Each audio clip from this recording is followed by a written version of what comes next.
Hello, and welcome to the very first official episode of our third podcast season. This episode features Vic Berger, which is a bit of a dream come true for me. Way back in our first season, Benjamin and I had a protracted discussion about Berger's work. As a result, it's somewhat surreal that he now appears as a guest, where I've been able to ask him directly about many of our thoughts. On the whole, the conversation looks at his history with music, how it affects his editing, the power of editing as a medium, and a whole host of other topics. Of course, we spend some time talking about Donald Trump and the political responsibility he feels in his work. It's a talk I'm very proud of, and I hope that you enjoy hearing it as much as I enjoyed conducting it. Hello? Hello, Vic. Hey, Lee, how you doing, man? I'm doing very good. How are you? Good, good. You know, hanging in there with the latest Trump news with the atom bombs and North Korea and everything. So we're It's hanging in non-stop, there. isn't it? Oh, it's just nonstop, just like every day. Like, you know, yesterday I thought I made it through the day without anything too crazy going on because he didn't have anything really on his schedule. And then at the end of the day, he just drops it on us, you know, so to speak. You know? I can't imagine what it's like for an American citizen because, I mean, even us British are amazed by it all. Oh, yeah, it's sick. It's disturbing. No, you know, not that we've not got our own problems going on over here, having said that. Right. Yeah, I know. That's an interesting point, actually. I mean, I've never seen you have a crack at editing Theresa May or anything like that. I know people have asked me, but I feel like I'm not informed enough in British politics to do it. I just need to get a little smarter and read up on it more. I'm still trying to figure out American politics. You know. Right, of course. You know. Well, I thought we could actually start out with some of your. I mean, I'll try and get some structure to some of this. So I thought we could talk about some of your like really, really early formative stuff. Okay. Like I was actually listening to Vic and his Bad Self the other day. And Great. Yeah, I was really interested in your musical origins actually, and like how integral that is to you as a person. Mm-hmm. Yeah. I thought I would have a career in music, or I wanted to have a career in music. Ever since middle school. The bands I would play in and everything. I thought that was going to happen, and then I went to 11th grade. Getting ready to look for colleges. My parents took me up to Berklee College of Music up in Boston, Massachusetts, which you may have heard of. A lot of it was like known for jazz and everything, but a lot of famous people started there, and I thought, hey, I could do the same thing, and I could be a producer. I really wanted to be like a Brian Wilson kind of guy, working in the studios and everything, cranking out the hits. But of course, that's the chances of that happening are very slim. But I went up there and I saw the studios that they had there that you could practice on and take classes, and it was amazing. And I was like, okay, I got to go here. And my parents took all these loans out. I took loans out. My grandparents helped with the bills and everything, and because it's ridiculously expensive. And so then graduate. I couldn't get into the program I wanted to because so many people wanted to do it, and I'm terrible at interviews and everything. So I couldn't get into the production program. So I ended up finishing with a songwriting degree. I had the credits and all the classes to finish my 4-year degree with a songwriting degree, and so I have a bachelor's in music with a focus on songwriting. And then after that, I went back home and tried to figure out my life, what I was doing, and working day jobs. I worked at a beer store, minimum wage stuff, and then I had another job where I was doing like maintenance and cutting grass at a school in the area here. And then I found out about this place that was a developmental center in New Jersey, and that's where it's like an old institution. If you picture One Flew Over the Cuckoo's Nest, Right? Yeah. It looks very similar to that. I think it was built around the buildings were built around the same era. Just these big subway tiles all through, just throughout the whole place. And so there's just people that live there 24/7, and then they need programming during the day, and they're severe and profound mental handicaps. So they're very low level people that need most of their basic care taken care of. They need to be fed. They need there's a lot that are on feeding tubes, and so my job there was I was considered a music therapist. So I would go into their day areas and hold sing-alongs, and they loved the Beatles, which was great because that's that's my favorite band. So I would play Beatles songs with them, and they could strum the guitar, and they could beat on a drum or shake maracas or something. Mm-hmm. So I did that for almost a decade, and I had a ton of great experiences there. I recorded 3 albums with the people that were living there, and we released it on CD, and it was great. We held concerts, but like a lot of people in that field, you do get burned out, and my last 2 years I was really burning out, and with what I could do with them, because the progress is very, very slow. If any, there's not a ton of progress. Right. So from there, I started to focus more like on my music, and I do music during the day at work, and I go home and write songs. But then I came across. I was a big fan of Tim and Eric, Mm-hmm. And I started to get into On Cinema, which is Tim and Jim Heidecker and Greg Turkington's web series for Adult Swim that I just like something about it I just loved it. I was obsessed with it. Still am. But I just as a project for myself, I would when they would release an episode, I think they'd do it like a Wednesday, so I would watch the episode on my lunch break at work, and then go home and write like a fan's reaction to the episode. So it's very specific, in jokes and just based on that episode. And then I would, write and record the song, and then make a little video for it. Because I didn't really know anything about video editing at the time. And I was just, really just making it up as I went along. I had very basic software. So I just like made this like little video that would go along with each song that I wrote. And then that night I would, because the magic of Twitter, you can reach these people. And I would, tweet that to them.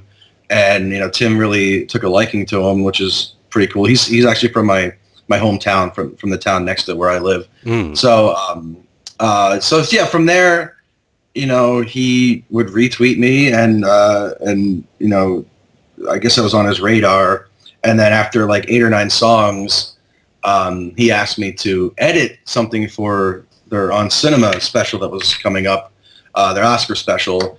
And I had no idea what I was doing, with video editing, but I knew I could do it. I could for the most part. So I said, okay. And I got a MacBook and the software, and learned it in like 2 days as best I could. And they sent me the footage, which was green screen, which I had no experience with. And then I edited it, and thankfully it worked out, because then, that's my new career. That's what I wanted to, that's what I ended up, spent time on and figuring out how to be an editor. And, that's only a couple of years ago. So I'm still kind of figuring it out. So, and that's a long-winded answer there to your question, but yeah. That's the basic story. It's led into a question that I had for later on, but I'll just go ahead and ask Mm-hmm. it anyway. Sure. You still have an ongoing influence with On Cinema, right? Not really. I'm not really involved with that. I just like the show. I did some stuff now and then when they have an Oscar special, they'll ask me to do a piece or two for that. But no, I don't. I'm not involved with that. I see. Because I was just interested in exactly what influence you had on it, because I'm an insane fan myself. Oh yeah. Well, I know Sasha Stanton Craven is the editor, and he edits Decker too, and I'm pretty sure he does most of those episodes, or all of the episodes. And he's a genius. I had a chance to work with him for the election special that we did. And he's just super funny and smart, and just a really, you should have him on sometime. He's a great guy. I'd love to. I'd absolutely love to. Yeah. Yeah, he's a great guy. Out of interest then, since I was talking about your music, and I'll tie this into something else, do you have any idea if he himself has a background in music? Sasha? Yeah. I would assume he does. I know, I mean, when he was at the house here, he was playing this organ that I have, and I would assume that he does. I'm pretty sure he does. Because it's just a connection that I found really interesting, because we've spoken to Dominic Nero, and we've spoken to Doug Lussenhop as well, and I've found this constant connection with influential editors with a background in music.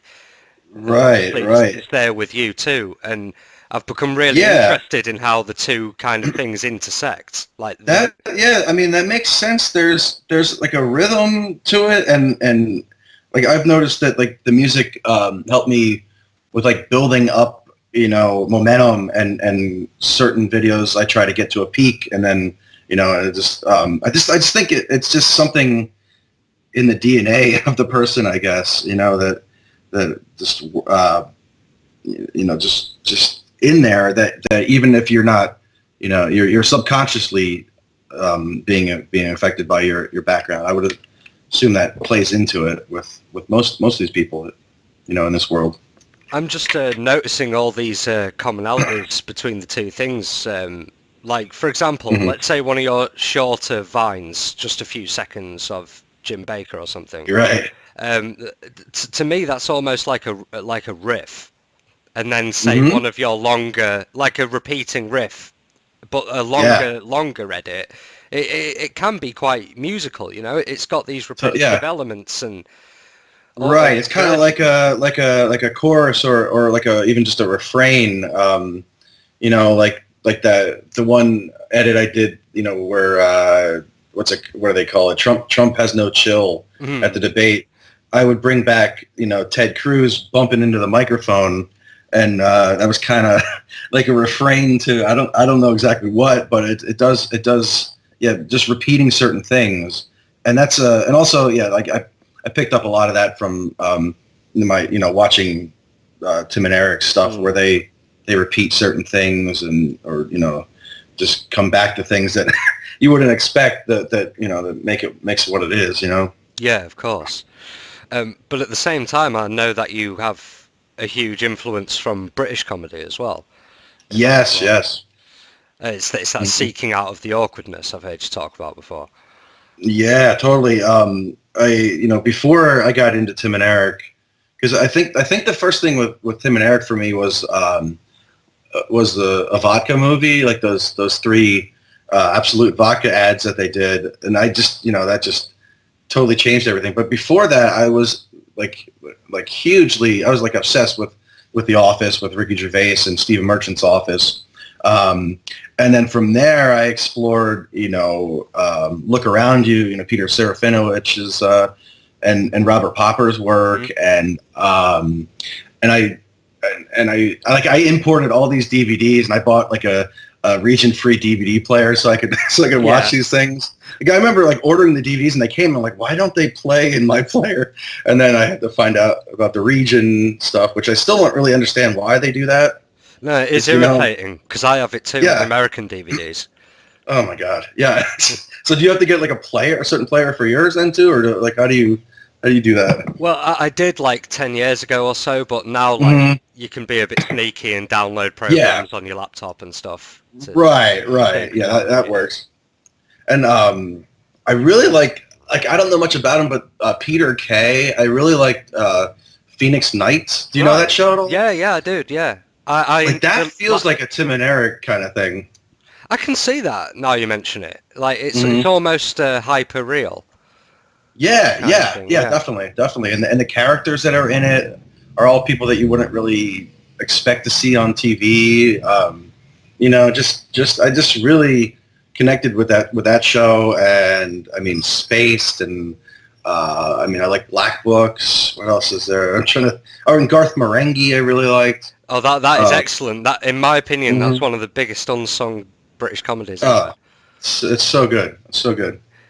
And I'm seeing its influence in editing all over the place, and I think that editing Hmm. as a medium is becoming more important with the internet. I don't know Yeah. if you'd agree with that.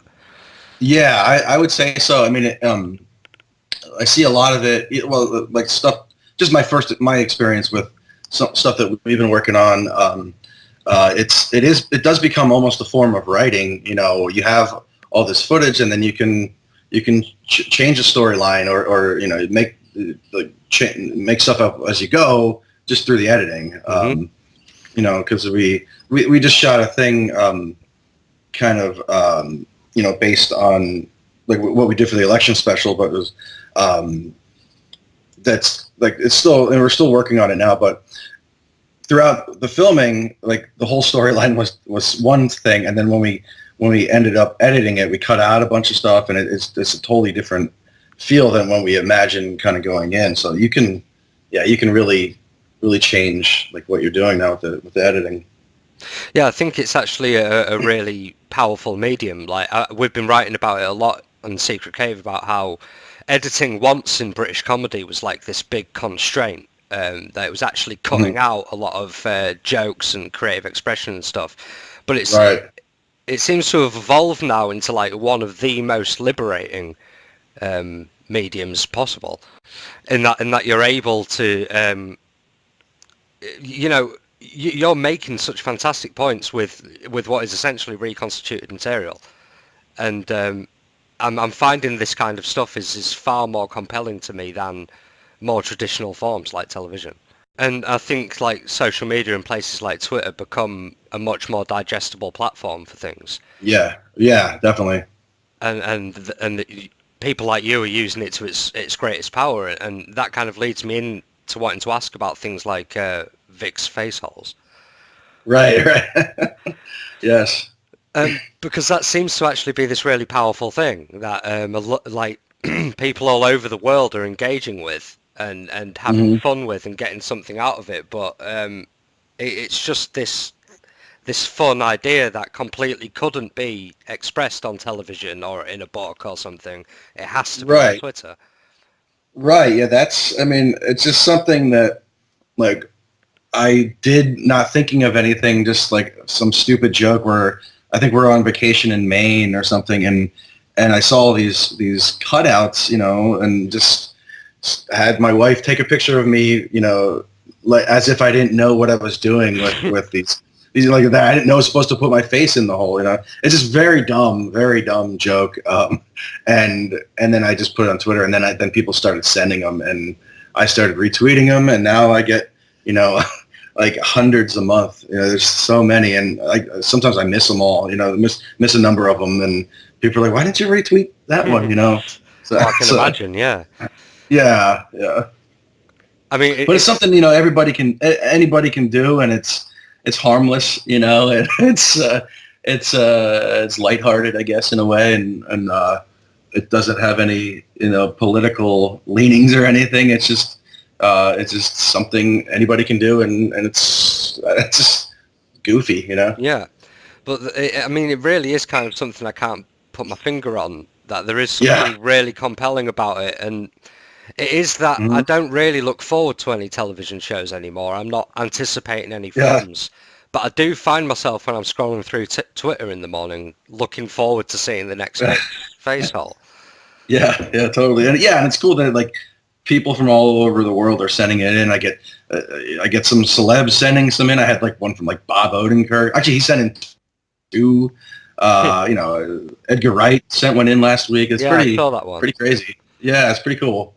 And I mean, this is what I mean about the power of the internet. Like, and it seems like, I mean, I wonder how conscious it was because I've gone right back to your earliest videos on your YouTube. And Uh-huh. one of them is this thing that was just so short and really funny, with this big car with flags on it that you filmed. Oh yeah, yeah. Oh my God, yeah. That was God, I forgot about that.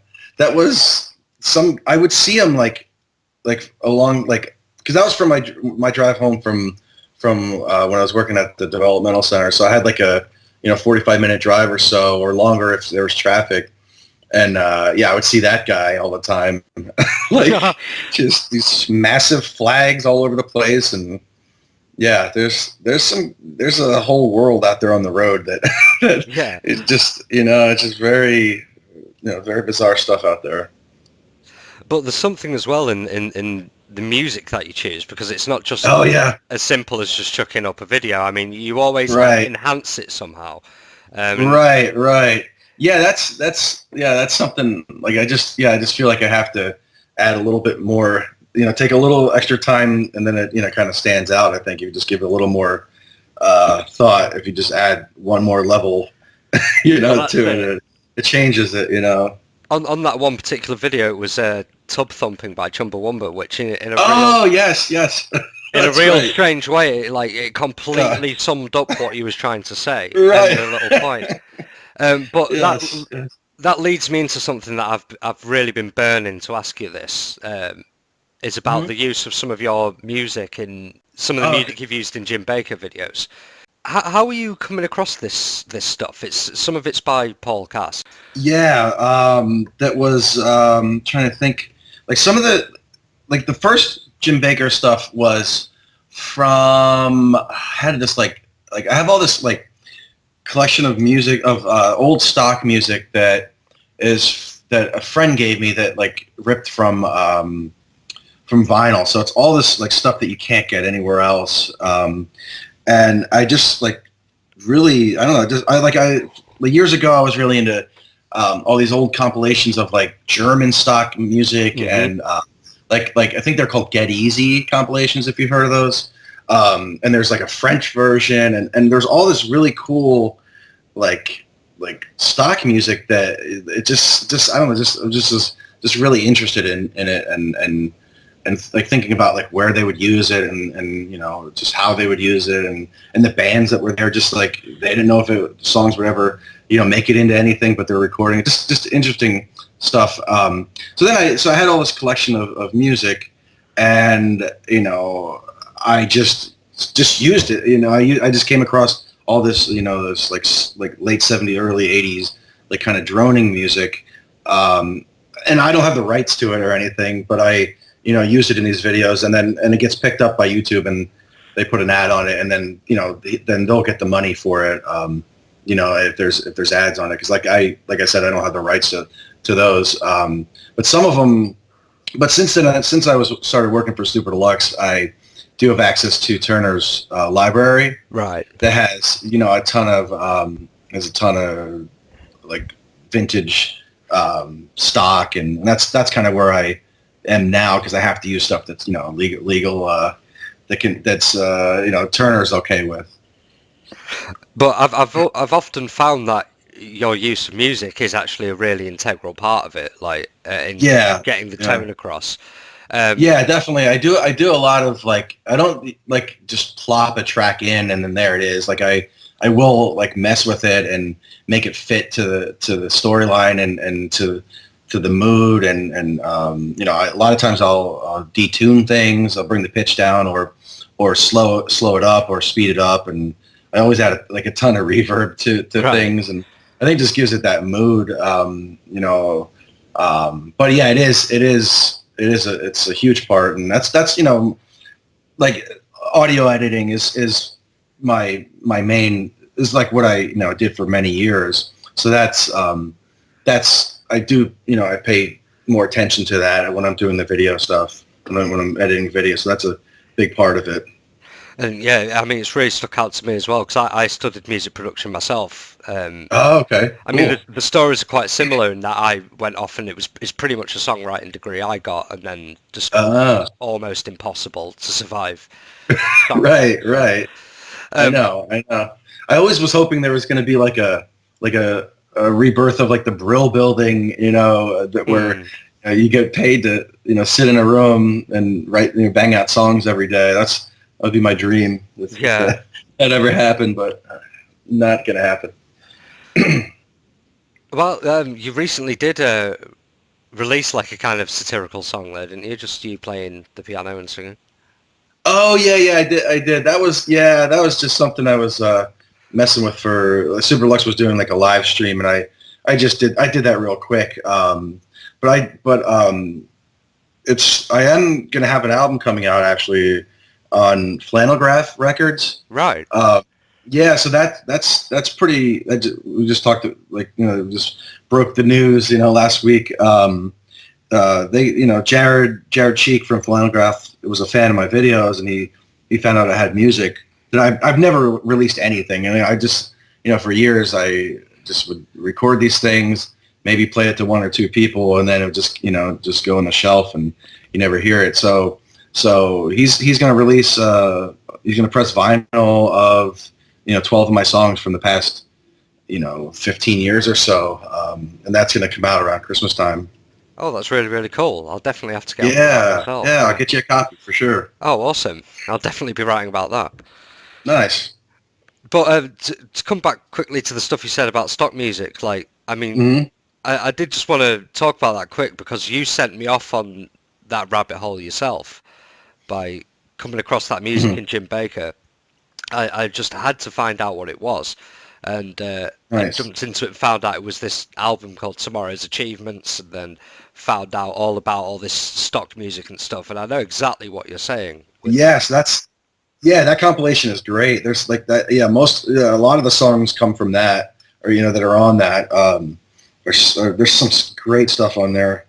Yeah, and it's actually like surprising how influential some of it is. Like, if you look really deep into it, you can discover that Boards Canada are basically ripping it off and stuff like that.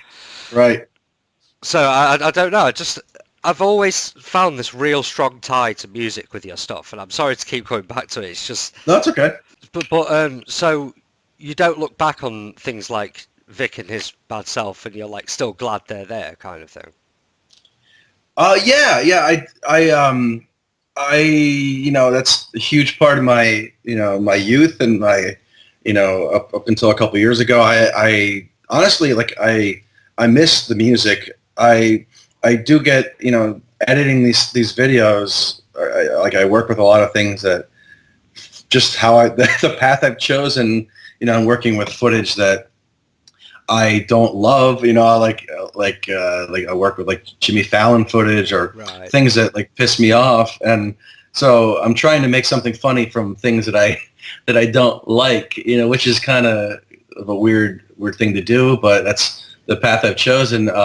Music was much more easygoing, and you could sing about whatever you want. You could write songs about anything. You could stay positive. I guess I could do that with the video too, but that's not kind of where I've landed. But I do start to get burned out sometimes editing these videos, and I need a break and just to get into music. Again, I would like to eventually start using my own music in some of these videos, but just the way I've done things, a lot of stuff is timely, so I can't spend the extra couple days to put out to like orchestrate the music myself. Yeah. So I've just kind of just resorted to using stock music and manipulating it the way I go. But no, what was your question again? I was probably just talking around it. I forget. No, it's okay. I mean, I don't even know if there was a particular question or if I was again just saying about the musicality of the things. Yeah, Vic and his bad self. That's a big part of me, but it's just it's also like a lot of like most people don't know. People that know my video stuff, like almost everybody doesn't know that I had a music background. So I would like to let people know that that I do music too. So hopefully that'll be coming up soon. Well, the way I discovered it was, I mean, I've been a genuine fan of your stuff since you got going at Super Deluxe, and Oh, cool. it's real binge-worthy stuff. I don't know if someone's told you that before.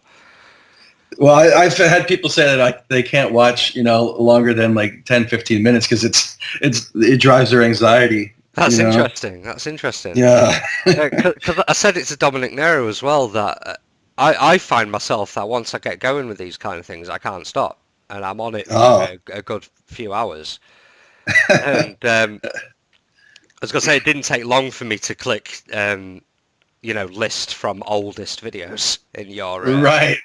Right. Vic and his bad self comes right up. So, Uh, and again, since those very earliest of days and looking at those earliest videos, it seems like you've understood, whether it's conscious or not, of how to use the internet and how to use it to its greatest. Do you ever worry though about sometimes the influence of the things you say on social media? oh yeah, all the time. I mean, it's a dangerous thing to have, your voice. Like you can say something horrible in a second, and then however many followers you have will see that, and and everything is permanent on the internet. You can misspeak, by typing something Yeah, of horrible course. and then offend people when you don't really mean to offend it, or people can use your words against you when take you out of context or whatever. It's not it's not great, and I see why a lot of some people stay off of it and don't want to have that direct connection.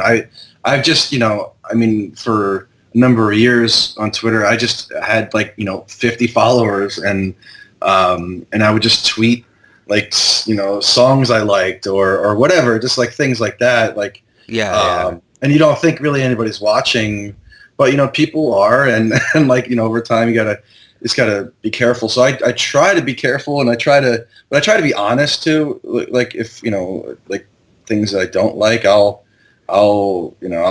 speak my opinion. But for a while I was trying not to, because I'm not like super partisan. I mean, I obviously lean left. I'm a liberal guy, but with politics right now, with Trump in office, I don't see it as a left versus right kind of thing. I see it as what's good for humanity, good for the country.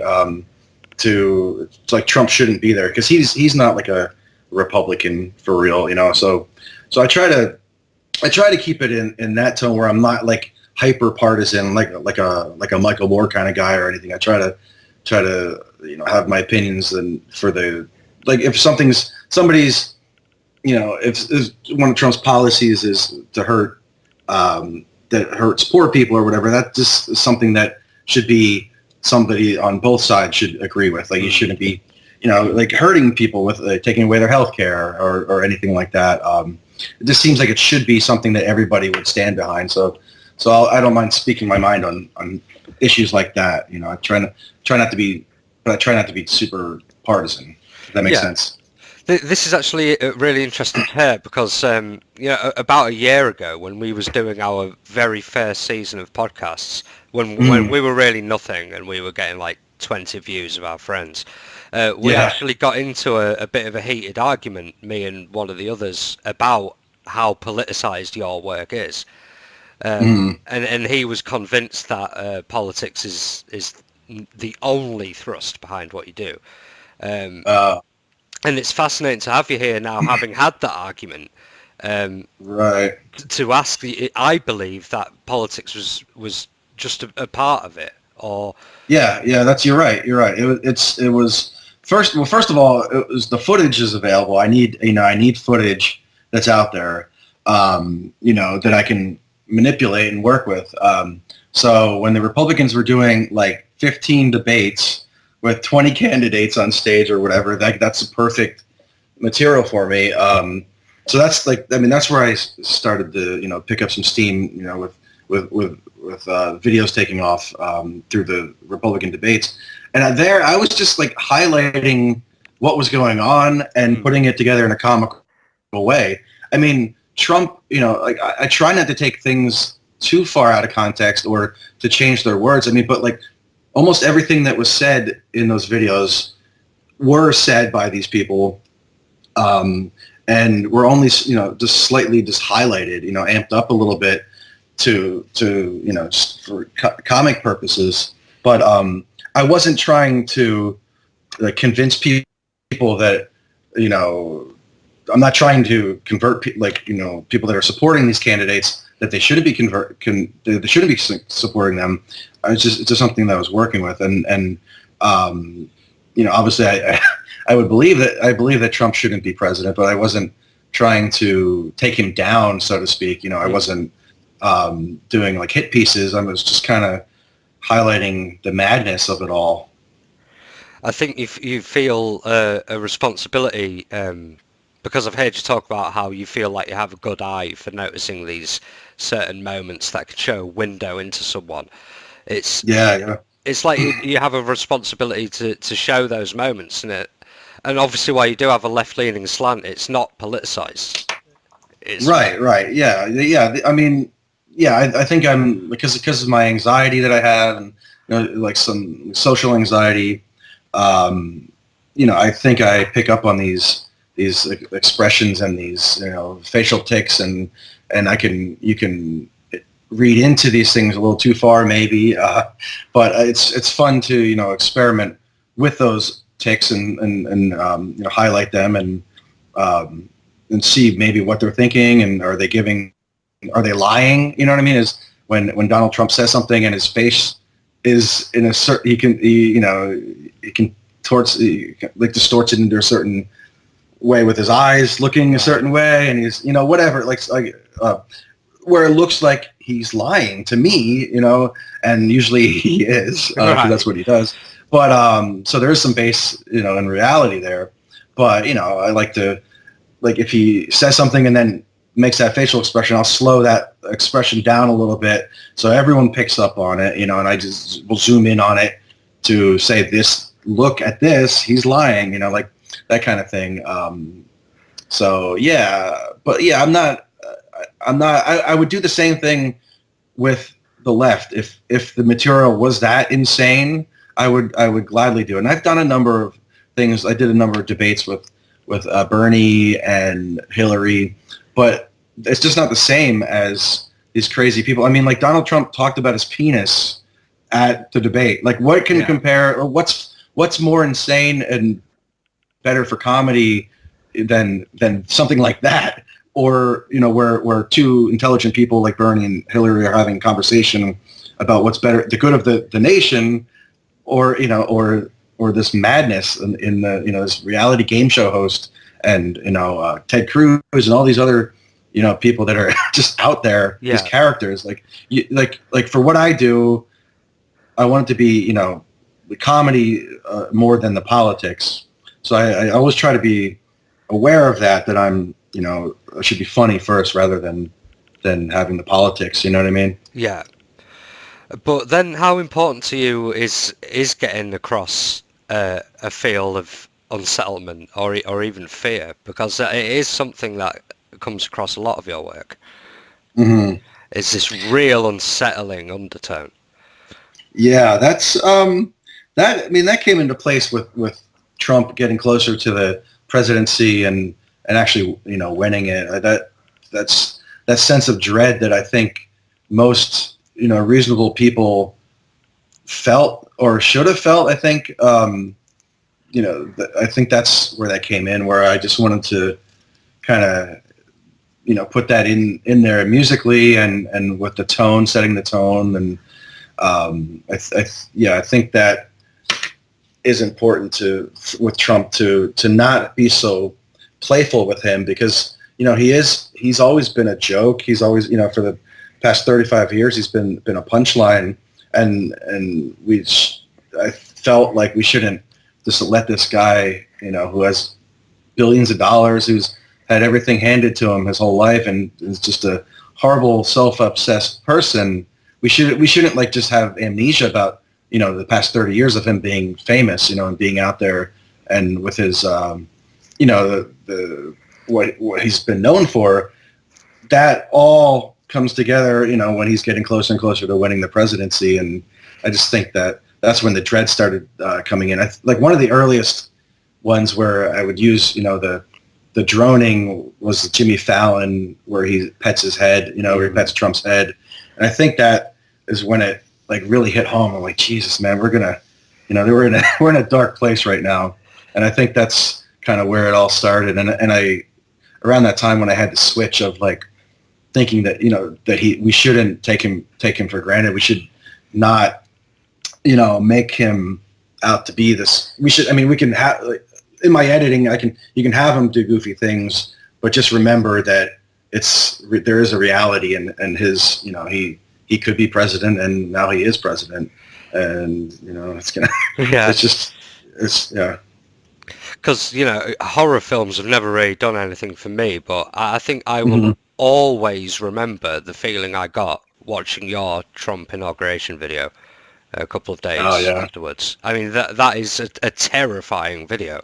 And it that's the really kind of is. thing. Yeah. Yeah, and I sat with that, like I worked with that for like probably 2 weeks. And I got to a point where I was like, I don't know what, I don't know, I can't do it. It was just so dark, and his speech was so dark on its own, and I just felt like it didn't really need, and there's no humor really right now about this. Yeah, yeah. And then I powered through and got it done, but like that one took forever for me to complete, just for my personal reasons and shock and horror of seeing him take the oath of office, and just so much madness around that. Yeah, of course. And I mean, this is a question I've never actually seen anybody ask you, so it's worth asking that. Have you ever actually heard anything from Trump or his people? Not I'm trying to think, not recently, but like years ago, before he threw his hat in the ring, when he was considered a joke by everybody, I did this thing called Trump for Prez, and it was like an Instagram account where it was very stupid. It was actually Twitter too. I would Photoshop some stupid image of Donald Trump and just like slightly change it, make his eyes smaller, make him oranger, whatever. Just make him look even just a little bit something. So you look at it, and so there's something off about it. And then so I'd have this dumb picture, and then I would put a compliment in the, in the line, on the tweet, and tweet it to Trump, and it would, it'd be like, I hope you run for president. You're the greatest. We need you. Obama stinks. Whatever, something like that. And then he retweeted me probably like 4 or 5 times back in because he would just say, he would see the compliment. That's all he wants is a compliment, and he wouldn't look hard enough at the image. That's so brilliant. and so he did that a number of times, and then he started getting smart, in quotes, and he would manually retweet me, but he would take my compliment and remove the picture. So then he would just retweet my compliment. Right. Yeah. Like, what do you, like, why are you doing? He's nuts. He's a clown.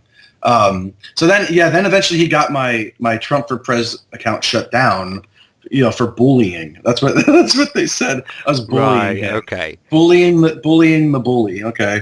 So he shut that down, and then what else happened? Yeah, he retweeted a couple more after that, and then he became president. And a number of like his staff have blocked me. Like Dan Scavino, I don't know if you know who he is, but he is like Trump's. He's his old golf caddy from back in the day. Right. But now he's his social media expert. He's the one that edits all the crazy videos that they put out. Yeah. Where there's like these slideshows and these quick zooms into things, and like people send them to me all the time because they think they're like, oh, so I see you're working for Trump now, because they're just like these quick, like fast zooms into like the back of the room, just like there's no like thought process in it. It's just so funny, but yeah, he blocked me, and a number of these people, all the sons and Trump's sons blocked me, but from him though, I for some reason I haven't heard from him, but I'm sure with the amount of stuff I've sent him since he's been president, I'm sure he's watched a number of it, Yeah, because that's what concerns me, like what kind of radar people like you and Nathan Bernard might be on. Yeah. Nathan. Yeah, Nathan's great. He's funny. You should have him. Have you had him on? Yeah, we have actually. Yeah. Oh, okay. Oh, he's funny. He's from the town over from me in Easton, and I got to meet him a couple months ago. We met up, and I don't know if you know Todd Dracula. You ever heard I know him? the account. Yeah. Yeah, he's a buddy of mine in real life. We all met up. It was pretty cool. Yeah. Yeah, but Nathan's a smart guy, and he just I think he's got a big future ahead of him with the tech stuff. he's working. He did. Well, obviously, you know about all the bots and everything. Oh yeah, absolutely. Yeah, It's hilarious what he does. yeah, incredibly impressive. Yeah, and I mean, I might be Yeah. wrong. I don't know if I've dreamed this or not, but I'm sure that I've seen Donald Trump like actually interact with him in Oh, I in believe moments. it. I wouldn't doubt it. Yeah, I wouldn't doubt it. Yeah, Because he knows how to get like the first reply on a lot of these Trump on his tweets. You know, just yeah. yeah. Because I mean, obviously, I was reading in depth into all the threats from Mike Cernovich and things like that. Oh So God. it was just Yeah. things like that that made me think, what kind of a register has Trump got you on? Yeah. I'm because I noticed he started blocking a lot of people. So I think he must have me muted or something. You know, because like you think by now he would have blocked me because every video I put out I always tag him. So, Right. so Yeah. you would think, yeah, or he just wants to keep an eye on me, too. So who knows? What is even going on with Cernovich these days? Is he still going, or is he? I mean, Oh, in terms of his accusations, or is he shut off about it? Oh, no, he's because he knows there's nothing. He knows he's not gonna, convince anyone anymore that, Right. of all his accusations that there's any truth to it. No, there's nothing with him and me. But I wish I could go back in time and just like because like there were like 2 weeks where I thought like something bad was going to happen to me. Like it was soon after the Pizzagate thing where a guy shut up a pizza parlor because of Mike's rhetoric, and then what he did to me with the smear campaign and sending all his hundreds of thousands of followers after me, sending me death threats and everything. There was a time when I couldn't work. There was 2 weeks where I was just seriously scared, not knowing what was going on. Yeah. Like every time the doorbell would ring, I was like, "Who's that going to be?" And he really did, ruin like 2 weeks or so of my life. I couldn't work and everything. I wish I could just go back and say, well, then, if you really believe this something, call the cops. Call the police. And then leave it in his hands to it would just go away because obviously there's nothing there. He wouldn't really do it. So that's if anybody gets smeared by Cernovich, just say call the cops in, man. That's all you have to do. Do you think there's ever going to be a point with him where he kind of gives it up? Because it's almost quite clearly an alter ego that he's playing. Yeah, he does this every 2 years or so. He changes. He changes like who he is. Like for a long time ago, he was this guy who's a lawyer, even though he's never been in court arguing a case or anything. He has a law degree, which is at least we believe he has a law degree. And then from there he went into where he's like this men's rights advocate, and then he was a health expert, motivational speaker kind of guy. And then he went into Gamergate, where he's this, whatever their story was. I'm not even all up on that. And then he moved to Trump. He's this pro-Trump guy. And now last week he announced he's not pro-Trump anymore. Now he's a journalist. So he just goes through these phases, and it's all about promoting himself. That's all it is. And he will smear people along the way and anything to raise his profile. He's just a horrible dude. He's just a horrible person. I'm sure that in time, like as the internet expands and becomes, I don't know, maybe if it's implanted into our faces at some point or something, that people like him just aren't going to be able to get away with it anymore, and it's because of people like you. Right. I think so. I think the good thing is, I mean, Trump has raised up and given shine the light on so many terrible people that are fringe and these conspiracy theorists, Cernovich, Alex Jones, all these other alt-right people that, I mean, we have Steve Bannon in the White House. We have Stephen Miller in the White House. All these people that, should have no right being, at the forefront of politics and having their opinions out there. They really don't, like, these just terrible people. That's the worst part of Trump is that. And I think once he finally goes away, once he gets arrested or whatever it is, once he gets, kicked out of office, then those people will go back to the fringe and kind of be forgotten about. But so that's what when you vote for somebody like Trump, that's what you get. Yeah. Do you feel like some maybe worldwide hard reset is coming? I don't know I don't know what's going to happen. I just have a feeling Trump's going to make it through the 4 years and then get voted out. I think that's what's going to happen. I mean, I think the good thing about Trump, if there is one, is that I think it's going to energize, people that don't like Trump or they'll see that, they've been conned into voting for him for his own, personal reason, for his own personal gain. Like he lied to them, he conned them. And I think we'll be able to hopefully find a way to come together and vote him out and move on, because he's just dragging us back. He wants, he's just taking us back in the progress we've made. I mean, he's just the people that he's appointed into office are just, it's like he appointed, Betsy DeVos to the Secretary of Education. So she's in charge of public education, but she doesn't believe in public education. He put in, what's the dude's name? The guy that's in charge of the EPA is a lawyer who sued the EPA like 10 times. Right. He doesn't believe in the EPA, doesn't believe in regulations, doesn't believe in global warming. So like there's a lot of damage being done, behind the scenes that we don't see, that hopefully we can recover from eventually. But yeah, as far as like a big reset button, I think it's going to take years and years to fix the damage that, even in this 6-7 months that he's been in office. It's just not even all necessarily about Trump. It's we always tend to get a little bit philosophical in the last 10 minutes before we end these things. Right. And almost everyone we've spoken to, no matter what background they come from or what level they're at, it doesn't have a clue what's going on with the world right now. And I don't know if that's like a new feeling or if it's something that all generations feel, but it's just being expressed louder now. But I just don't know where we're going at the moment. Yeah, it's not just about Trump. Right. Yeah, I think we're in a weird time. And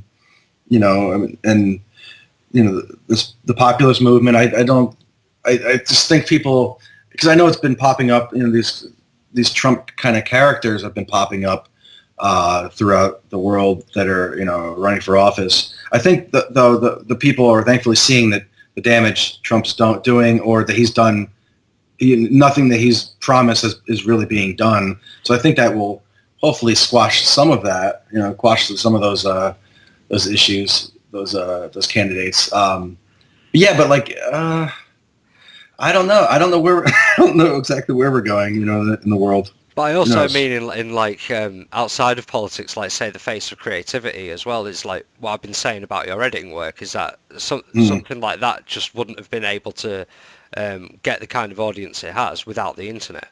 Yeah. And there's with a lot of the things that are like, I always go back to Fallon, like just seeing how popular he is, and and with his, because I was scrolling through Twitter today, and there was, everything is about Trump's like crazy North Korea statement. But then I followed Jimmy Fallon, so he tweeted like this video of him with Justin Timberlake and Billy Crystal where they're singing some 90s song, and it's just like that. It just seems so unimportant, but it's so popular too, those things. So it's, I don't know where I'm going with this, but it just seems like we're at a weird stage where a lot of people are paying attention to stuff that seems important, and a lot of people have just checked out, Yeah, I mean, all right, I'm going to, I'll put myself on the line and say something really ridiculous, but I guess it's things like that you've just said, and the fact that nobody seems to know what's going on anymore in the world. Right.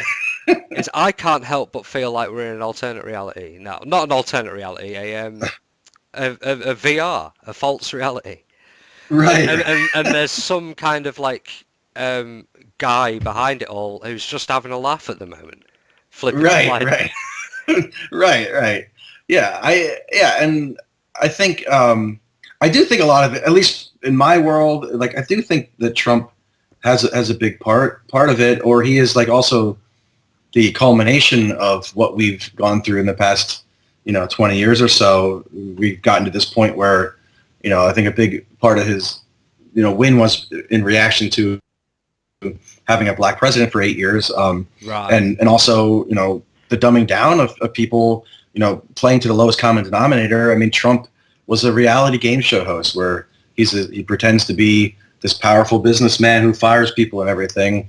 And then, and that's just where we are right now. And I think, I think we just got to figure out a way to get through it, and hopefully we do somehow. Yeah, of course. Well, I mean, I think we've hit just over an hour, and that seems a perfect place to end it. If you wanted to, we can go a couple more minutes if you want, man. It's up to you if you have more questions. Oh, actually, yeah. Thanks for mentioning that, because I did have I've got one left on my notes, and Sure. what I really wanted to ask about is, can you give any kind of tease about this upcoming project behind Air Horns for America? Oh God. Well, there's I mean, honestly, we're still coming up with the announcement, so I can't. I'll give you that much. Okay. We don't have the final announcement ready yet, but we will have something. When it hits, what is it, 1 billion? We're going for. Yeah. When it hits 1 billion, we'll have something to announce. And I mean, I think we know what we're gonna say, but we're still planning that out. Right. I'm just incredibly intrigued, and I've spent a few air horns myself, so I'm nice. invested in the project now. Great. Thanks very much for all that, Vic. Yeah, sure thing, Lee. It was great, man. Thanks for listening to this SCP3 episode with Vic Berger. For some more details, make sure to check out secretcave.co/Vic-Berger, or check out the description for Vic's social media accounts and other links. From here, the next few episodes will be casual conversations between Secret Cave artists and writers, myself included, with interviews like this dropping every few weeks in between. If you like this show, please give us a like or subscribe, and come back in the future for more. Thank you, and bye for now.